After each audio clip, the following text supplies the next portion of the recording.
For coughing, we have done the needle acupuncture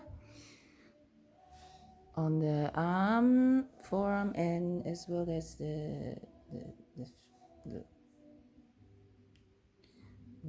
shin part. Yep. So how are you feeling? What was happening? Well, it's amazing. I've got chronic bronchitis, and particularly in the mornings, I've got a really strong urge to cough, and it's very hard to suppress it. But since getting the acupuncture, I've had no tickle in the chest or no urge to cough at all. It's about 10 minutes. Yeah, 10, 15 minutes. Yeah. I've had the needles. So it's been really effective so far.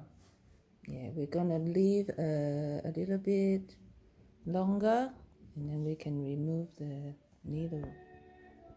Just okay, we'll stop It's here. really quite amazing, the effect so far. Yeah, that's great.